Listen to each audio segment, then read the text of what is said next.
Good morning, everyone. Wow, first Sunday of 2026. And God gave me a very special message this morning. That last worship song we were singing, Chosen.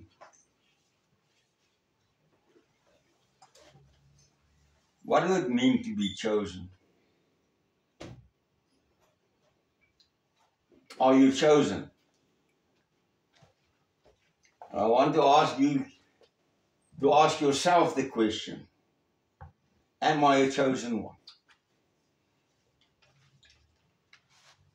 Now, I'm going to run through some scriptures this morning. And I do believe that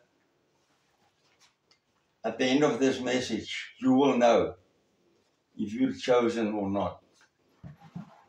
Now, the first scripture that I want to read is in Isaiah 43, from verse 1 to 2. Isaiah 43, from verse 1 to 2. But now this says the Lord, who created you, O Jacob, and he who formed you, O Israel.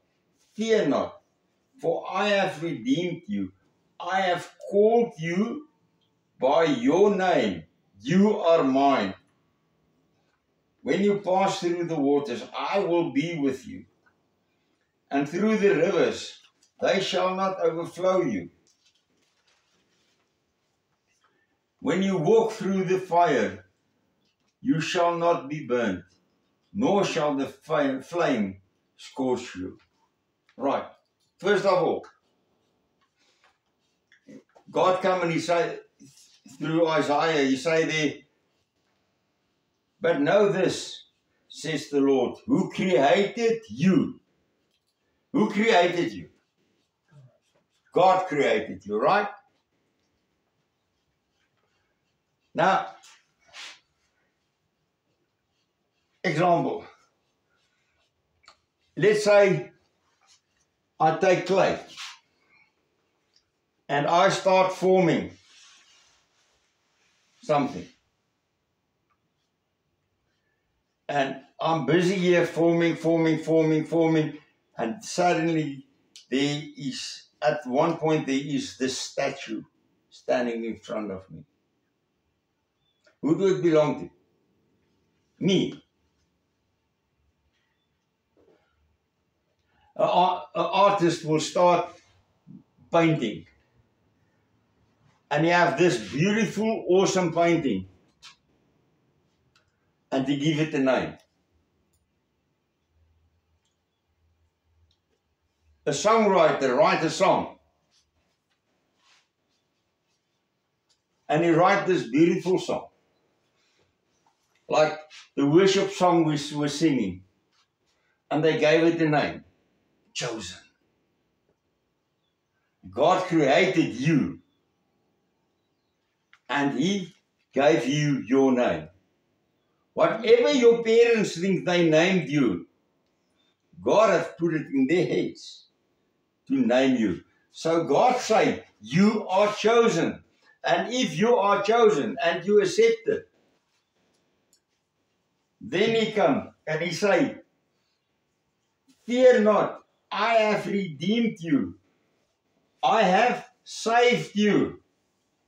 Fear not, I have saved you.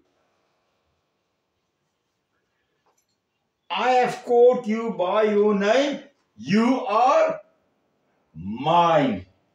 No one else's. You belong to me. No one else. And then he comes with a promise. When you pass through the waters, I will be with you. So when there is trouble, know that God is with you. Because why? You are chosen. You're not just a failure. People may think, you're a failure. But God, when He look at you, You say, I created you. You are chosen. Then you go on there and you say, and through the rivers, they shall not overflow you. So many times there is this storm, and then there's this flood in your life. And you feel, I'm just going, I can't do anything. God say, you are chosen. I will lift you out of this. I, God, will protect you. Not maybe, for sure. And then the last section there, we say, and when you walk through the fire, you shall not be burnt. You've chosen. Right?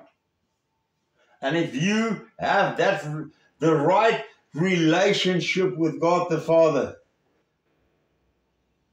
Satan can try what he wants. You will not go through the fire of hell.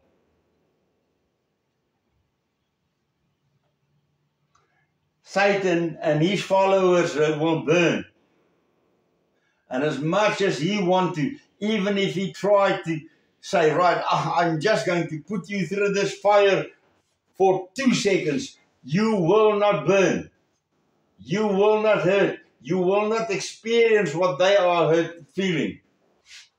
Because you are what? Chosen. What a blessing to be able to say, I'm chosen. But we're going to look a bit further.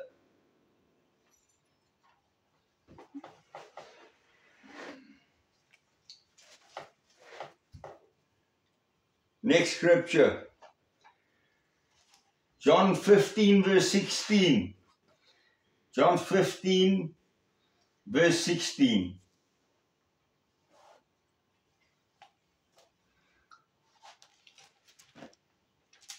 You did not choose me, but I chose you and appointed you that you should go and bear fruit, and that your fruit should remain. That whoever asks the Father, that whatever you ask the Father in my name, he may give you. Right? I'm reading it again because it's important. You did not choose me, but I chose you and appointed you that you should go and bear fruit, and that your fruit should remain. That whatever you ask the Father in my name, he may give you. Right. First of all, God said to all of us, no, sorry, you think you chose me. I have chosen you. That moment that I created you, I chose you. Because that was my idea. Wow, my child. I'm creating something so special, and you belong to me. But then he go on, and he say there,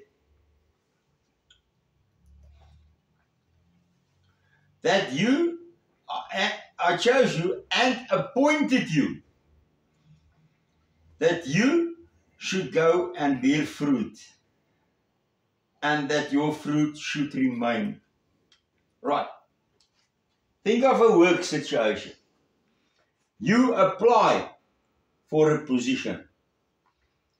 Let's take one that someone here knows very well. God appointed you to be a teacher. Alright? So, the school appoint you to be a teacher. And what do they want you to do? In whatever position you are at the workplace appointed to do, they want you to do good work. That is everlasting. When you're a school teacher, the school and the department expect from you to teach that children and that they will remember what you have taught them, but also that they will apply it in their lives. Then you are successful. But now, God comes and He says, I want you to go and bear good fruit. And that fruit will stay good fruit. Why?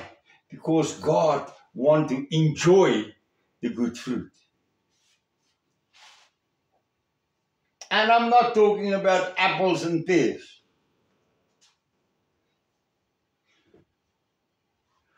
God wants you to show other people that they are chosen. And that they realize we are chosen people. That all of us can bear good fruit. You see, God has a plan. When God created you, He had a plan for you. And that's why He's chosen you. Because He believed in you and He believed that you have the ability to bear good fruit. You have, each one of us have the ability to bear good fruit.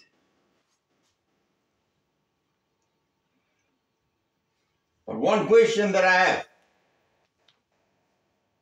are you willing to step out and do the work that God appointed you to do, to bear good fruit?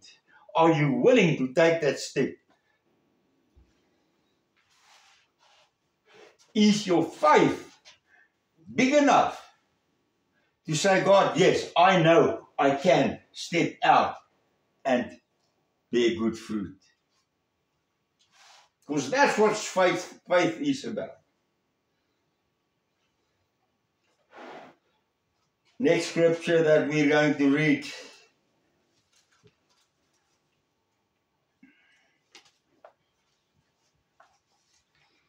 Colossians chapter 3 verse 12. Colossians chapter 3 verse 12.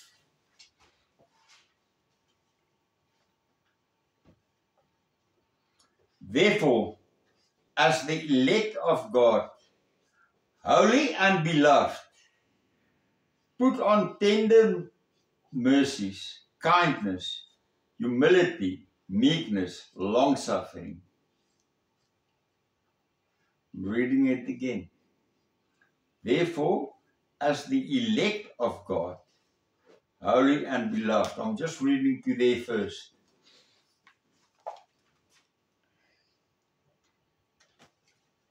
As the elect of God, chosen of God, right? God elected you, He selected you. He said, wow, come. You're mine.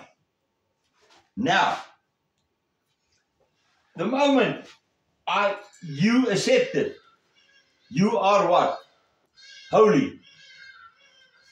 Yeah, that's what God say here. That's what the Bible say. You are holy.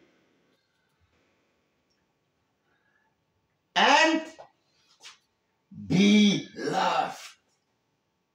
You're not just something.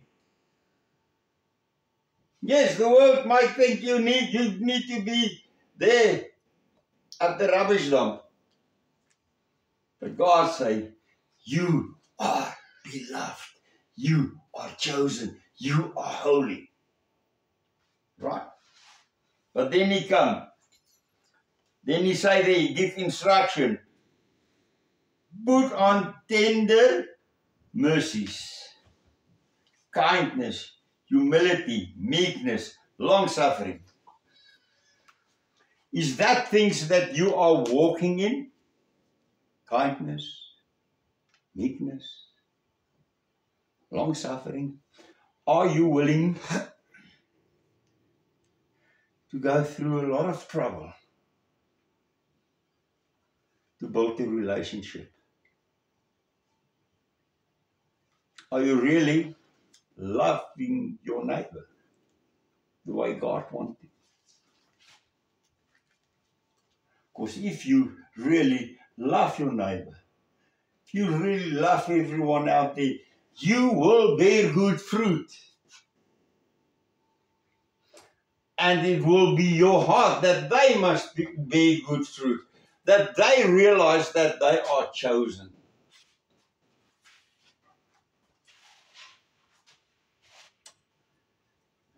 Wow, Father, you're awesome.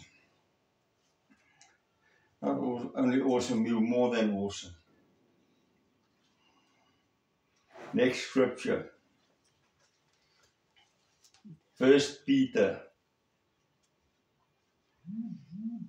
chapter 2 verse 7 to 10.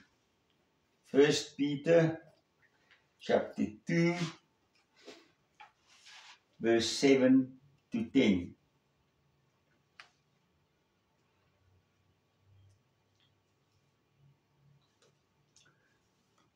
Therefore, to you who believe, he is precious, but to those who are disobedient, the stone which the builders rejected has become the chief cornerstone, and a stone of stumbling and a rock of offense.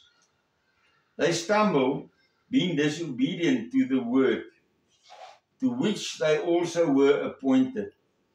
But you are a chosen generation, a royal priesthood, a holy nation,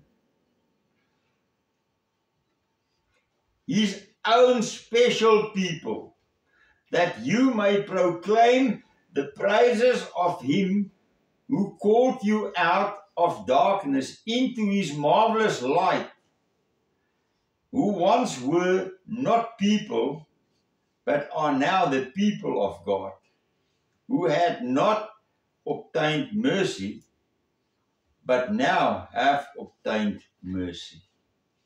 Whew. If this is not powerful, I don't know what powerful is. If this is not grace, I don't know what grace is. Because it starts off and it says that cornerstone, the cornerstone, Jesus Christ, that was rejected. But now you have a choice. Jesus Christ, I know, Father, has chosen me. And I'm not rejecting the cornerstone. I accepted him in my life. And what will happen when we accept Jesus Christ in our lives? Then it comes in. But you, born again child of God, right? Born again child of God. You are a chosen generation. We are part of the bride. So we are a chosen generation. Go on further. A royal priesthood. Is there a difference between anyone sitting here and me? No. Each one of you, each spiritual leader out there, every child of God is part of the royal priesthood. So don't let any spiritual leader tell you, oh, I'm God's anointed, don't touch me. Because the moment he say, to another child of God, I am God's anointed, don't touch me. He's touching God's anointed. Because you are part of the royal priesthood. Finish and go. Non-stop. God will not change it.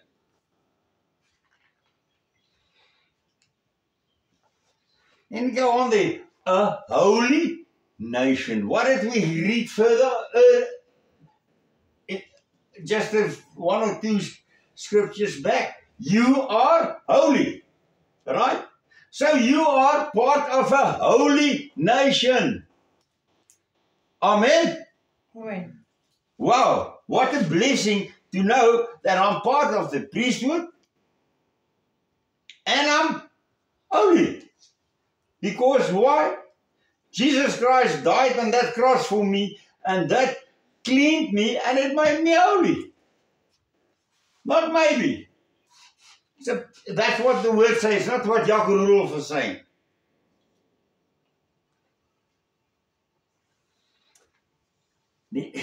Now listen to this. His own special people. God walk up to each one of, God is walking up to each one of you now. Sitting here. Each one out there listening. And he's saying, you are special. Why? Because you are mine. You are mine.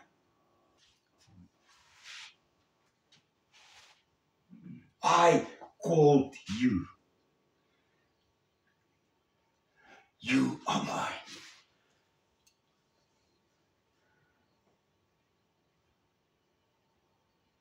And that you may proclaim the praises of him who has called you out of darkness into his marvelous light. I'm not in darkness anymore. Darkness has disappeared. It's gone.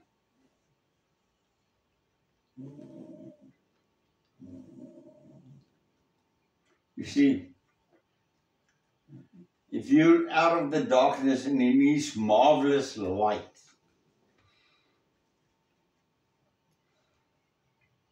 here, I think his light is far brighter than our sun can ever be. Right. So if he removed me out of the darkness, the darkness, and he put me in his sun, can the devil see me? No. Of course, did you ever try to look into the sun? Sorry. You can't see anything. If you look in that sun, you can't see anything. It's actually dangerous to look into the sun. So if I'm really that chosen person, and I have the correct relationship with him, Satan cannot see me to attack me.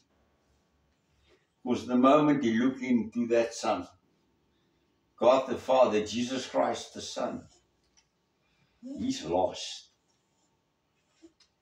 Because he's defeated. Right?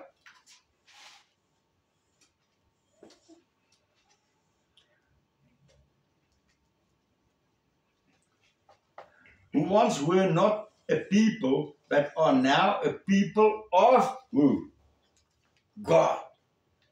You are chosen, and that is why you are people of God. We are all one family of God. Part of the priesthood. Chosen. Can't we say, should we not say more times, thank you, Father, that I am chosen? Next scripture. Luke 12, verse 32. This is Jesus speaking, his words. Luke 12, verse 32.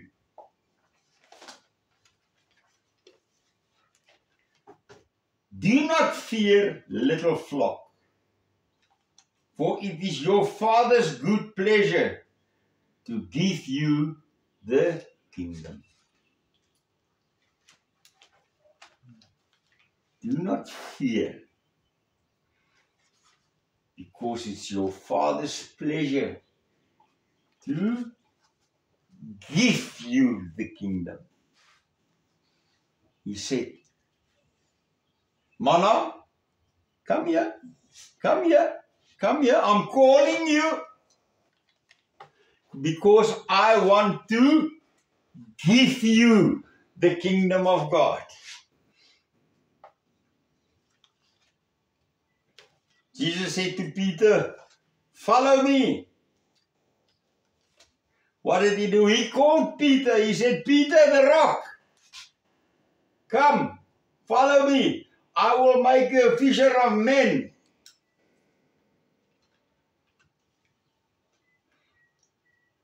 But because I'm calling you and I'm giving you the kingdom of God. That's God's heart. To give us the kingdom of God. To be called His children. To be able to one day sit in heaven at the feet of God. Is that not an awesome promise from God? Now the last scripture that I would like to read. And this is an important one for us, the non-Jews. Colossians 1 verse 27. Colossians 1 verse 27.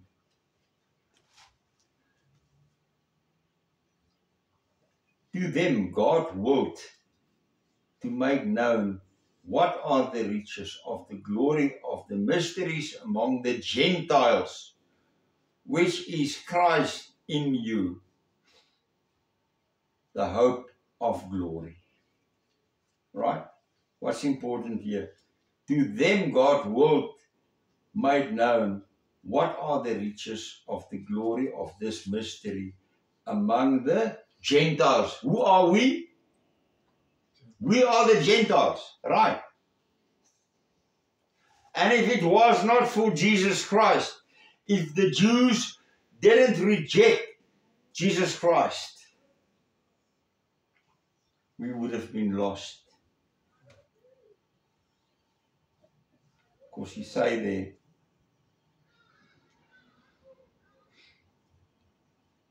God willed to make known what are the riches of the glory of the mystery among the Gentiles, which is Christ in you. Jesus Christ living in you. So God called you. He said, accept my son, Jesus Christ. And what did we do? We said, Jesus, I need you. Yes, I'm coming. Here I am. Sinner. Lost. Walking in darkness. God said, I called you through my son. You are chosen. Chosen, chosen, chosen. And you are beloved. I love you. For God so loved the world that He sent His only begotten Son. Right? So He loves us. And that's why He said, come. That's why Jesus said, the shepherd come and call his sheep. Come. Let me comfort you. Let me protect you. I will supply to every need you have. Why?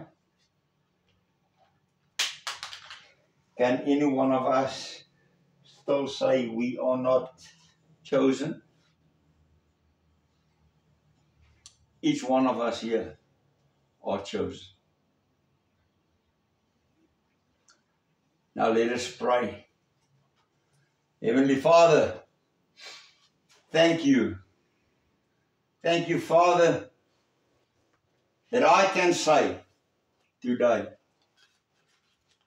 I am chosen. And thank you, Father, that each one of us can say, I am chosen. And thank you, Father, because of that you removed us out of the darkness and you went and you put us into the light.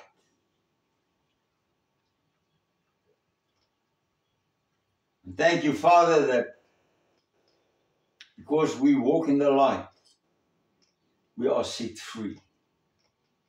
There's freedom, there's peace, there's love, kindness,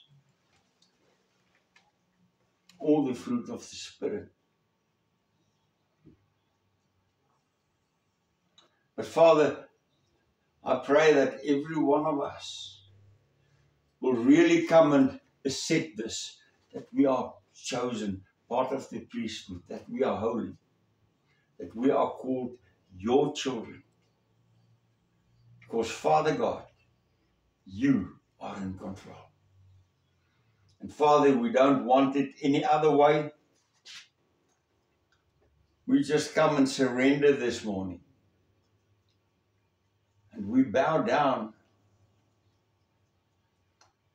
We come and we say thank you. Thank you, Father, that I am a chosen child of God. And thank you, Father, that every knee will bow and every tongue will confess that you are God. And Father, thank you that I will never look, not one of us will ever look back, because we are chosen. Amen.